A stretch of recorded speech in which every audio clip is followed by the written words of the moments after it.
Recap बघितल्यानंतर तुमच्याही तोंडाला नक्कीच पाणी सुटलं असेल. वंदना ताईला कोलंबीचं कालवण हवं होतं, ते तर वेदश्री ताईंनी केलंय, पण आता आशा ताईला भरलेला सारंगा हवाय. तो ती कसा करते ते बघूया. तू काय करणार आहेस आता? आशा त्यांची फिश फ्रायची फरमाईश होती ना, तर मी म्हटलं त्यांना एक एक फिशची तुकडी, आम्ही तुकडी म्हणतो ना, तशी देण्यापेक्षा आपण अख्खाच्या अख्खा सरंगा त्यांना पेश करूया. इन्ग्रेडियंट सांगा ना. आता ह्याच्यासाठी हळद मिठाला लावलेलं आहे, पण आता ह्या सरंग्याला परत पुन्हा मसाला लावायचाच असतो. त्याच्यासाठी लसूण, चिंच, परत थोडं मीठ आणि लाल तिखट असं आतून बाहेरून ह्याला चोळून ठेवायचं. आणि त्याच्यानंतर मग परत आतमध्ये भरायला एक हिरवी चटणी गेली.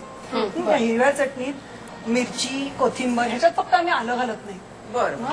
मिरची, कोथिंबर, पुदिना, मीठ, थोडी साखर पण चांगली लागते याला, भरपूर कोथिंबर आणि लिंबाचा रस आणि रवा आणि हे काय रवा आणि तांदळाचं पीठ त्याच्यामध्ये आपण घोळवून तो तळणार आणि तेल. बरं, इथे दोरा कशासाठी दिसतोय?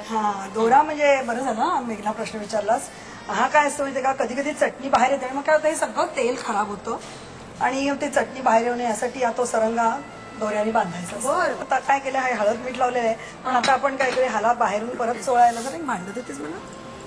आता काय करायचं, ह्याला थोडंसं हळद मीठ लावले ना, म्हणून ऑलरेडी लावलं, थोडंसं लावलंय, कारण बाजार लगेच खराब होतो ना, नाजूक असतो ना.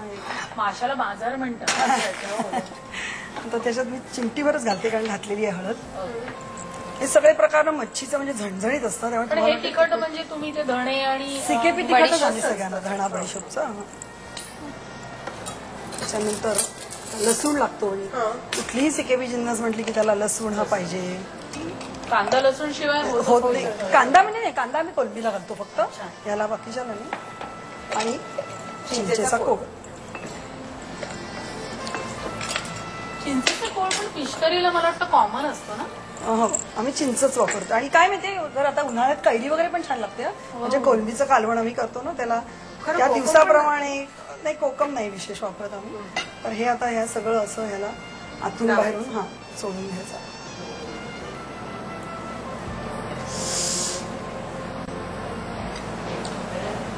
बापरे, असं चोळून ना थोडा वेळ ठेवायचं आणि थोडस असं चोळून हे थोडा वेळ असं ठेवायचं. बघ ना, व्यवस्थित कापला जाणार, कारण मला नाही कॉन्फिडन्स. आता हे लावून झालं, आता काय करायचं, ह्याच्यात ही चटणी भरायची. चटणी आतमध्ये भरायची. आता ही चटणी ह्याच्यामध्ये भरायची. हे किती वेळ ठेवायचं वगैरे? थोडा वेळ मॅरिनेट झालं पाहिजे. आपला तवा चांगला तापलाय. तेल घालूया का? तेल घालून ठेव आणि मंद गॅस करून ठेव. घातलं तरी हरकत नाही. बघा केवढं तळायला लागेल तसं. आणि वाटलं तर आपण बस बस. आणि तसा हा निर्लेपचा तवा कमी लागतो. असं तेलाचा हात लावला ना तरी मग ते चिकटत. आता हे असं झालं. दोरा दोरा दोरा दोरा आला. काय आपल्याला पहिल्यांदा बघितल्यासारखं आपण अगदी केवढ्या एक्साइटेड होत ना. काय ग, खाल्लेलं असतं अशा पद्धतीने बनवलेलं, पण प्रत्यक्षात बनवताना मी फर्स्ट टाइम बघते. नाही, आपण काहीही न करता आपल्याला मिळणार आहे खायला, याचा आनंद वेगळाच आहे. बायकांना ते मात्र खरं, त्याचा आनंद खरंच मोठा असतो. हा वाघ बकरी चहा आहे, परफेक्ट आहे. आणि आमच्या सेटवरती आम्ही वाघ बकरी चहाच पितो, तुम्ही पण तुमच्या सेटवरती नक्की प्या. चहा म्हणजे आपलं टॉनिक आहे. तर आता आपण काय करूया की तांदळाचं पीठ आणि रवा एकत्र करूया. ओके, एकत्र करायचं काय, याच्यात करायचं. तर हे असं किती वेळ ठेवायचं बांधून? आता काही नाही, हे बांधून नाही, तळेपर्यंत म्हणजे शेवटपर्यंत. कसलं पीठ आहे? हे तांदळाचं पीठ आहे. थोडं तांदळाचं जेवढा रवा घेतला तेवढं पीठ नाही, रवा चुरचुरीतपणाला असतो. लागेल तसं आपण घेत जायचं. याच्यात मीठ नाही ना? नाही, गरज नाही, कारण आपण हे सगळ्यात घातलंय ना. बरं, ही पारंपरिक डिश आहे का तुम्ही ह्याच्यामध्ये पारंपरिक म्हणजे नाही, ही वेगळं काही नाही केलं, पण नाही ह्याच्यामध्ये चटण्यांची व्हेरिएशन्स करता येतात आणि हे पण करता येतं ह्याच्यामध्ये. आपण लागलं तर घालू ना. तुम्ही काय ह्याच्यात वेगळे वेगळे प्रयोग करून नाही? हो, मी लाल चटणीचा पण खूप छान लागतो. म्हणजे लसूण भरपूर, सुक्या मिरच्या, मीठ, पण चटणी खूप छान लागते त्याच्यामध्ये. तेवढंच काय, पण ह्याचं पुरण असतं ना आपलं ड्रायफ्रुट्सचं, ते अप्रतिम लागतं. म्हणजे खोबरं, ओलं खोबरं, कोथिंबीर कापायची, ओली मिरची कापायची आणि सगळी ड्रायफ्रुट्स. आणि दुसऱ्या दिवशी व्यायामाला सुंदर. फळ्या पण जरा झाकण ठेवूया तोपर्यंत आपण गप्पा झाकण ठेवूया म्हणजे तो अगदी सुंदर गुलाबी रंगाचा. मी काय करूया आपण उलटला ना की परत घालूया ते. वाव हाँ, घमाट आलाय. निकालो निकालो उसको निकालो, पेट में जाने दो उसको.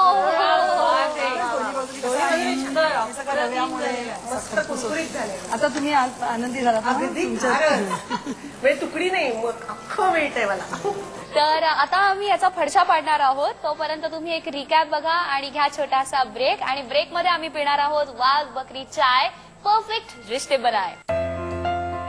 भरलेला सरंगा. साहित्य: 1 पापलेट तांदूळाचं पीठ, रवा, तिखट, हळद, लसूण, चिंचेचा कोळ, चवीपुरते मीठ व तेल. पुढील पदार्थांचे वाटण करून घ्या: पुदिन्याची पाने, हिरव्या मिरच्या, कोथिंबीर, लिंबाचा रस, साखर, लसूण पाकळ्या, ओलं खोबरं व चवीपुरते मीठ. कृती: सर्वप्रथम एका बाउलमध्ये थोडंसं मीठ, हळद, लाल तिखट, लसणाच्या पाकळ्या व चिंचेचा कोळ हे सर्व मिश्रण एकजीव करून घ्या.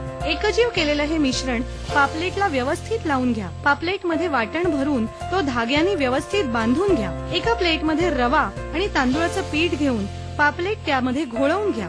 एका पॅन मध्ये थोडंसं तेल तापवून त्यात हा पापलेट व्यवस्थित तळून घ्या. भरलेला सरंगा तयार.